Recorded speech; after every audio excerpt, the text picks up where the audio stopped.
Hi, welcome everyone. I'm Soleil Dakota, and this is a new edition of Musical Medicine.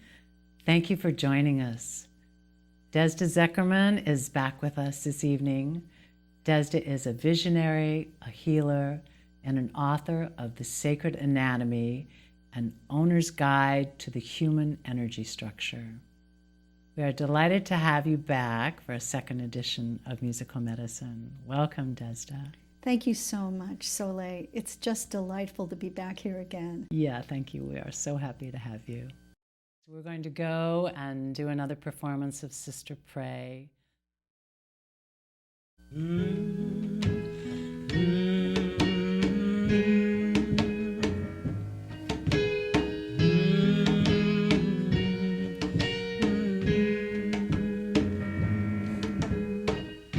I saw a man walking down the road.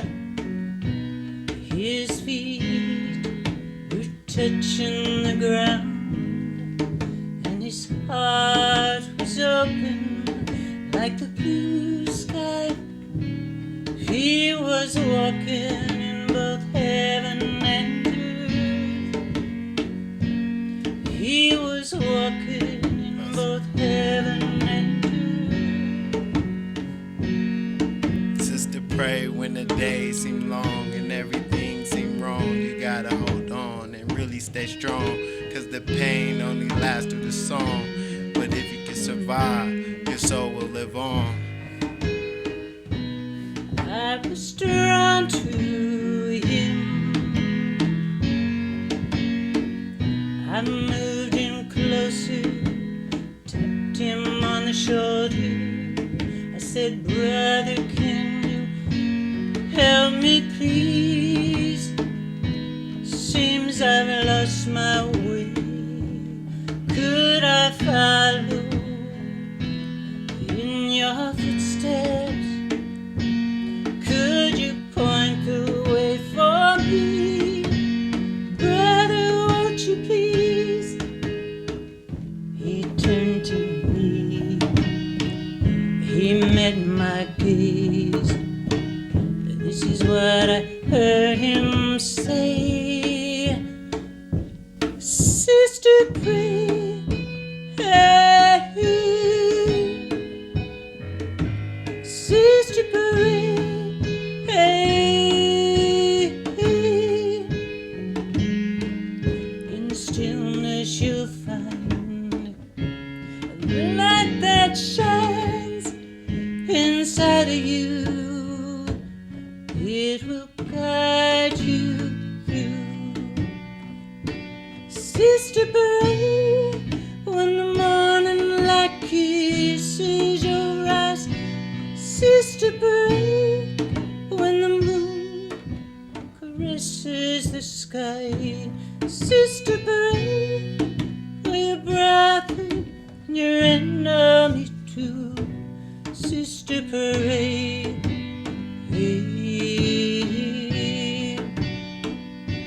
Sister, pray for the stranger that you meet, passers by that you see.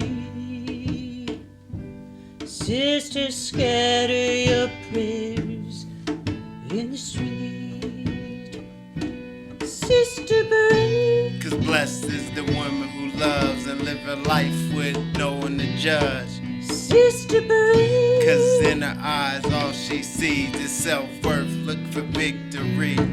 Sister, pray. Cause a man may lead you astray, but if she prays and she keeps her faith. Sister, pray. Cause even in her heart it is pain, but from the start the love she gained. Sister, sing your song.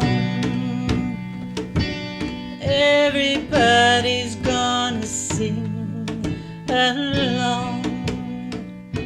Sisters, celebrate the people in your life. Be alert in this old sister parade.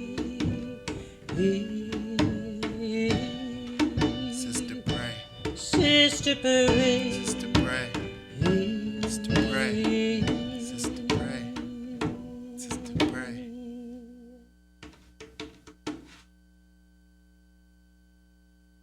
All right. I want to give a shout out to the crew. I heard some clapping in there, so I think we did a good take. This song is called Sister Pray, and I met Shaine. I was buying something that day, and Shaine and I were blessed to cross paths. I said to him, I'm a singer, and Shaine said to me, I'm a rapper. And I started thinking that this song could use a rap, and I thought about Shaine right away, and here we are. So I'm really grateful to have you here. Yeah. Welcome, Desda. Thank you so much, Soleil. It's just delightful to be back here again. Yeah, thank you. We are so happy to have you. I'd like to ask you first to give us an explanation, an introductory explanation of the human energy structure and how an individual's human energy structure varies from the collective human energy structure. Well, it's great to have such a clear and interesting question, because the human energy structure is something that we all experience all the time. And what I've written about here are systems. There are 7 systems in the human energy structure, and those systems break down into a kind of an anatomy. So the anatomy of the human energy structure is the anatomy of us, and how we work with that anatomy, how we learn to awaken that anatomy, is really our journey through life and through spirit. Now, the human energy structure, what I guess for me was the most exciting discovery was that I not only could interact with it, but that other people's structures could be interacted with too. So ultimately, I learned that by interacting with the human energy structure, I could support people in their healing journey. So it's wonderful to know that there's something more that you can do than the things that we all, of course, do when we're addressing a physical problem. There's yet one more thing, and that is a relationship with the human energy structure. Because just by becoming aware that you have one, just by beginning to see the different systems and look through the book that I wrote and understand a little bit more about what's around us, your structure starts to become empowered and awakened, and it starts to inspire memories and greater ability to implement into the world your soul's purpose. So your human energy structure is you, but it's more than you are in this physicality. It's all the lifetimes you've lived. It's all the experiences you've had, all condensed and organized in an anatomy that carries wisdom, function, and great purpose. Thank you for that knowledge, Desda. Thank you. This is Breast Cancer Awareness Month, October. So I again want to say that we're here in support of women who are on their healing journey. And we're going to do another live performance of Sister Pray from last week. And this song that I wrote is about an inner journey and is about trusting our own guidance and our inner wisdom. And I'm wondering, Desda, if you can take us through an exercise on a journey of being in touch with our own guidance and our inner wisdom. I can actually. Excellent. And the Thank way you. that I'd like to start is just to allow allow the audience and everyone to sort of get on the same page. Just ask everyone to get comfortable. Okay. And become as supported as you can. Make sure your back is supported in the chair, that you're seated and comfortable, and that any part of your body that feels uncomfortable, that you simply allow yourself to experience a little compassion for that part of yourself. Thank you. So take a nice deep breath and allow yourself to become present in your body, bringing your awareness down into the pelvis, becoming settled into your center. Take a nice deep breath and allow yourself to be filled with the white light of cleansing, coming in from the top of your head, way above the top of your head, the opening of your human energy structure, 15 or 20 feet above the top of your head. And allow the energy to fill up the entire anatomy of your energy structure, and pushing out before it anything that is not of you, anything that is an illness, a dis-ease, a disharmony, allowing it to leave your subtle structure and your physical body and just exit out through the bottom of your feet and through the bottom of the structure right into the earth. This beautiful white light of cleansing is a housekeeping for your soul. And follow it immediately with a deep breath and bring in the rose red light of love. That beautiful color at sunset, that beautiful rose color that shines out, that opens your heart and makes you know that you are one with Divine Source. Allow yourself to fill up from the very top of your structure, 15 or 20 feet above you, all the way down, right down around and in front of you and in back of you, to the left of you, to the right of you, bringing the rose red light of love all the way down, and it's pushing ahead of it the white light of cleansing all the way out, filling up that energy structure with the rose red light of love. And as you fill up your entire structure with the rose red light of love, allow yourself to experience the profound love of the divine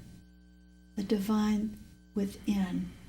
Take a nice deep breath, and let's finish with one more light, the blue light of healing. If you have any illness in your body, if you have any illness in your heart, in your psyche, or in your spirit, allow the blue light of healing to enter at the top of your structure and fill you completely with the most profound and beautiful peace. The blue light of healing coming from the mind and the heart of the Divine Source, filling you totally as it comes down into your structure, filling up the front of you and the back of you and the left and the right, and moving directly through your physical body, pushing the rose red light of love before it, and leaving you completely filled with the blue light of healing. Healing you, sealing you, holding you in the divine light of pure healing love. Thank you, Desda.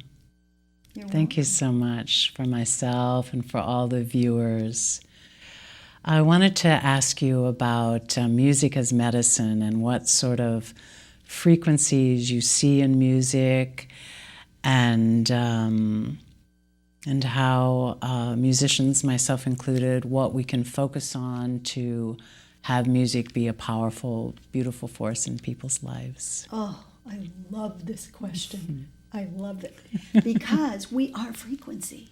Right. We're frequency and light. And the light we all have a sense of. We don't think so much about the frequency, but it interestingly enough, it's frequency that holds us together. That's like the glue. There's this whole system that I have written about in my book. One of the 7 systems is called the harmonizing network.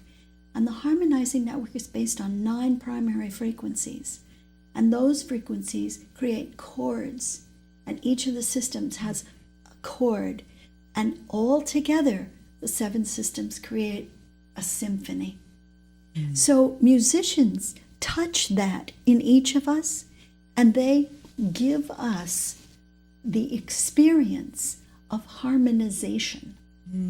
So when you offer a musical healing, and any great musician is always offering musical healing, even if their focus is just to express their own angst or their own experience, they're still offering a healing. They're opening a door into the subtle realms. And the subtle realms are frequency and light, and they're vibrating like crazy.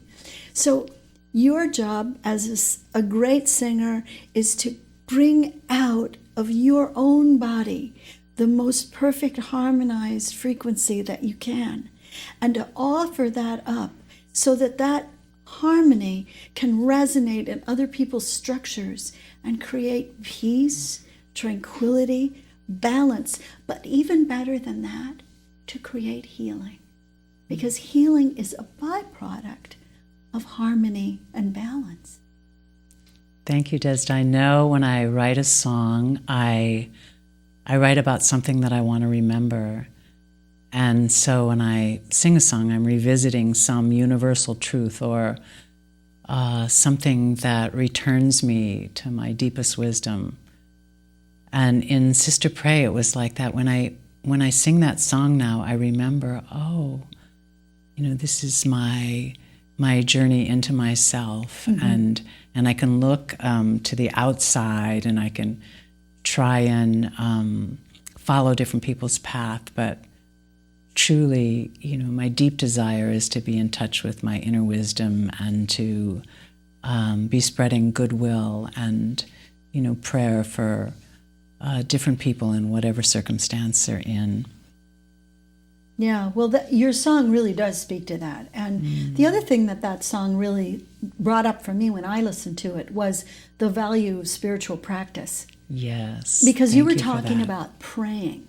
You were talking about that moment in the day when you literally stop and allow yourself to open to the power of the great frequencies around you and the great beings who have come before us and who are all around us all the time. And in that song, when you talk about Sister Pray, you really inspire, I think, spiritual practice. You really can't get to this place. You can't get to light and frequency and healing and energetic work without opening yourself to the Spirit. And if you don't do that, it's actually unhealthy. You need to open to the Spirit to be able to experience these other things, because it is a balance to open to Spirit. We open to the physicality, we open to the emotion, we open to the psychology of things. Opening to Spirit gives us that. Thank you for that song. Yes, you are so welcome. I want to go back and listen to this interview and be re-inspired by you. So tell us about spiritual practice, what you would recommend, and a technique that you have in your book that you can offer us. I'm happy to do that. Really, there's 3 things you can do. You can meditate, you can contemplate, or you can pray. And you can do all 3 of those things seated, standing, or moving. So it's possible to find a spiritual practice that will work for everybody. It's not just sitting on a cushion in a meditation hall. Yes, you can do other things. Thank you for that. Now, what I recommend is quiet, internal quiet. I think it's most important, because that's when we allow ourselves to open to what else is present. If we are always noisy in our minds and always listening to the monkey chatter, it's very difficult to really move in an on-purpose way in your spiritual life. by the way, in the other part of your life too. So the whole life, the whole being is supported by spiritual practice and being quiet and allowing silence to simply anchor you. You really don't need more than 3 or 4 minutes a day at the beginning. But once you've gotten 3 or 4 minutes down where you really can be quiet for that time, and I mean physically quiet, psychologically quiet, emotionally and spiritually quiet, everything quiet. If you could just be quiet for 3 or 4 minutes, there's this space that opens up. And suddenly you find yourself sitting there or moving in silence or standing in silence for a longer period of time, because time kind of stops in the silence. So allowing that silence gives us this doorway into the inner truth. You're a great teacher, Desda. Thank you. Little Marin County girl. That's amazing. I'm sitting in your presence here, learning from you and being held by you. So thank you for that. Oh, you're welcome. It's great to be here. Yes. I love what you're talking about. I love the idea of musical medicine. It's really the thing, isn't it? Yes, I know. One of my mentors said, when you sing, it's not necessarily coming through you, but something is happening, like something is touching people, and you can see it. And I haven't performed a lot. I come from a songwriting background, and I'm stepping into performing now. But when I do, I can see that. Like I can see there's some love or some message, some universal truth. That's what I look at it, like something that's being stated that we all know, and it's an energy, and I can see it moving in people, and it's a remembering. It's like, oh yes, I remember that truth. Yeah. That universal truth or that universal connection. Right. And I can see that working in people. Yay. Yeah. Your trademark healing is core individuation. Yeah, core individuation is the name of the healing work that came out of the 45 years that I spent mapping the subtle anatomy. My goodness. So I call it core individuation because we have at our center a core, and we are individuations of that core. So core individuation is the name of my work. But the work that I do is very laser-like. It's very specific, and it's kind of like body work for the soul. So I've taught apprentices, and I have a practitioner training coming up in the beginning of next year. Oh, excellent. Yeah, it's going to be local. That is so exciting. I'm really excited. Yeah. I've always just had apprentices, but I finished my apprentice period, so I have trained over 20 apprentices, and I'm done with that period, and now I'm going to train practitioners. So the trainings will be shorter, and it's actually about a 5-month-long class. Oh, congratulations. That's a big step. It is. Yeah. I'm totally excited. That's great. You also mentioned reclaiming our soul, and we have just a couple minutes, and I wonder if you'd speak on that. How we proceed to reclaim our soul, a practice or a focus.